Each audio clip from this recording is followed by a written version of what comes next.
నమస్కారం. Shri Gayatri tours and travels వాళ్ళు organise చేస్తున్నటువంటి నేపాల్ ముక్తిధామ్ యాత్రలో భాగంగా 4వ రోజు కాఠ్మండూలో చూడదగ్గ ప్రదేశాలన్నీ మనం చూస్తూ ఉన్నాము. ప్రత్యేకించి ఇక్కడ టెంపుల్స్తో పాటుగా ఇంకా చాలా ప్లేసెస్ ఉన్నాయండి సైట్ సీయింగ్కి. అందులో ది బెస్ట్ ప్లేసెస్ అన్ని మనం చూస్తున్నాము. ప్రత్యేకించి ఆలయాలు అయితే డోలేశ్వర స్వామి కావచ్చు, అలాగే కొంచెం సైట్ సీయింగ్ ప్లస్ అలాగే ఆలయంగా వెలువడుతున్నటువంటి సాంగా టెంపుల్ కావచ్చు, ఇలా రకరకాలుగా మనం చూస్తున్నాం. అందులో భాగంగా దర్బార్ స్క్వేర్ అనే ప్లేస్ దగ్గరికి మనం వచ్చాము. ఇవాళ ఇక్కడ న్యూ ఇయర్ అండి. కరెక్ట్గా మేము వచ్చిన రోజు వాళ్ళ కొత్త సంవత్సరాలు అనమాట. ఒక జాతరే జరుగుతోంది. అసలు చాలా కోలాహలంగా ఉంది భక్తులతోటి. మొత్తం కాఠ్మండూలో ఉన్న ప్రజలందరూ కూడా ఇక్కడే ఉన్నారేమో అన్న భావన కలుగుతోంది. సో అసలు ఇక్కడ ఏంటి అంటే ఈ ప్రాంతం విశిష్టత తెలుసుకుందాం. అంటే అన్ని ప్లేసెస్లో జరగట్లేదు. ఎక్కడ ఈ వాతావరణం అంతా నార్మల్గా ఉంది, రోడ్ సైడ్ ఇవంతా కూడా. బట్ ఇక్కడ దర్బార్ స్క్వేర్ అనేటువంటి ఈ ప్లేస్లో చాలా గ్రాండ్గా జాతర సెలబ్రేట్ చేస్తారు. ఫస్ట్ ఈ ప్లేస్ స్పెషాలిటీ ఏంటో తెలుసుకుందాం.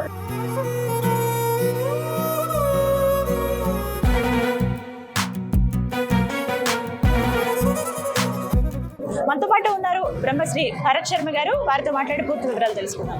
గురుగారు నమస్కారం. నమస్తే అమ్మా. కాఠ్మండూలో చాలా స్పెషల్ ప్లేసెస్ ఉన్నాయి. బట్ ఈ దర్బార్ స్క్వేర్ అన్నారు, సరే చూద్దామని వస్తే ఏంటండి ఎంత కోలాహలం? అమ్మ సహజంగా ఈ దర్బార్ స్క్వేర్ అనేటువంటిది భక్తాపూర్ అనేటువంటి ఒక ప్రదేశంలో ఉంది. ఇదంతా కాఠ్మండూ వ్యాలీలో ఉన్నటువంటి అతిపెద్ద దర్బార్ స్క్వేర్ అని చెప్పచ్చు. దర్బార్ అంటే రాజుగారి కోట అని, స్క్వేర్ అంటే స్క్వేర్ ఆకారంలో నిర్మించబడినటువంటి దర్బార్ కాబట్టి దాన్ని దర్బార్ స్క్వేర్ అంటారు.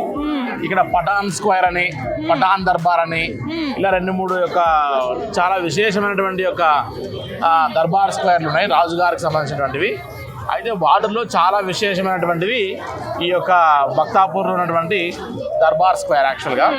అయితే ఈ దర్బార్ స్క్వేర్ ఏదైతే ఉందో 14 నుంచి 15 సెంచరీలో మల్లా అనేటువంటి యొక్క డైనాస్టీకి సంబంధించిన రాజులు పరిపాలించినటువంటి సమయంలో ఈ నేపాల్ అంతా కూడా ఇక్కడ నుంచి పరిపాలించబడేటువంటిది అని చెప్తారు.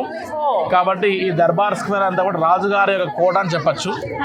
ఈ దర్బార్ స్క్వేర్ చుట్టూ నుంచి ఇప్పుడు ఇంతమంది జనాలు ఉన్నారు కాబట్టి కాఠ్మండూ మొత్తం అంతా ఇక్కడే ఉన్నట్టు కనపడుతుంది. ఎక్కడ చూసినా మన జనాలు కనపడుతున్నారు. అలా కాకపోతే ఆ దర్బార్ స్క్వేర్ చుట్టూ దాదాపుగా కొన్ని వందల దేవాలయాలు కనపడతాయి. మొత్తం ఎక్కడ చూసినా గోపురాలే. కాలభైరవుడికి సంబంధించిన విశేషమైనటువంటి ఒక దేవాలయం ఇక్కడ బాగా సాంప్రదాయం కనపడుతుంది. ఇప్పుడు మనం గమనిస్తే ఇదంతా కూడా ఒక ఈ యొక్క నూతన సంవత్సరంగా భావించి ఈరోజు అక్కడ ఒక గ్రామం అంతా కలిసి నేపాల్ రాజ్యంలో వాళ్ళందరూ కలిసి ఆ యొక్క ప్రదేశంలో వారి ఒక జెండా వందనం లాగా వారి యొక్క ట్రెడిషన్ ప్రకారంగా 30వ తారీఖు వారంతా కూడా ఆ యొక్క పెద్ద స్తంభం లాంటిది ఒకటి కట్టి వాటిని గ్రామదేవతగా పూజించి కాలభైరవుడి స్వరూపంలో నమస్కారం చేసుకుని 1వ తారీఖు తర్వాత ఆ యొక్క న్యూ ఇయర్ అయిన తర్వాత వాళ్ళకి ఆ యొక్క జెండా అంతా దించేస్తారు. కాబట్టి ఆ యొక్క ఇది చూడడానికి మొత్తం కాఠ్మండూలో ఉన్న ప్రజలందరూ వస్తారు. కాబట్టి దర్బార్ స్క్వేర్ చుట్టూ చూడవలసినటువంటి చాలా దేవాలయాలు ఉన్నాయి ప్రసిద్ధిగాంచినటువంటివి. ఖచ్చితంగా ఈ యొక్క నేపాల్ ముక్తినాథ్ యాత్రలో ఈ కాఠ్మండూలో ఖచ్చితంగా చూడవలసినటువంటి ప్రదేశాల్లో ఈ దర్బార్ స్క్వేర్ కూడా ఒకటని చెప్పచ్చమ్మా.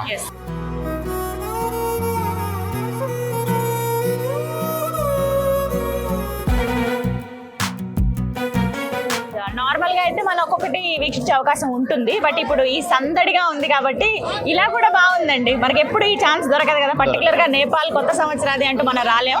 కానీ ఏదో ఇలా టైం కలిసి వచ్చిందనమాట. ఈ యాత్రలో భాగంగా ఇలా మనం చూస్తున్నాం. వీళ్ళ కొత్త సంవత్సరాది దర్బార్ స్క్వేర్ అనే ప్లేస్లో సెలబ్రేట్ చేసుకుంటారట. చాలా గ్రాండ్గా సెలబ్రేట్ చేసుకున్నారు. ఎక్కడెక్కడ మొత్తం కాఠ్మండూ ప్రజలంతా ఇక్కడే ఉన్నారా అన్నట్టు భావన కలుగుతుందండి. చాలా బాగుంది, బ్యూటిఫుల్గా ఉందంటే ఇలాంటివి మన దేశం నుంచి మనం వేరే దేశానికి వెళ్ళి అక్కడ ట్రెడిషన్స్ని చూస్తే చాలా ముచ్చటేస్తుంది కదా, అదే ఇక్కడ అణువణువునా కనిపిస్తుంది.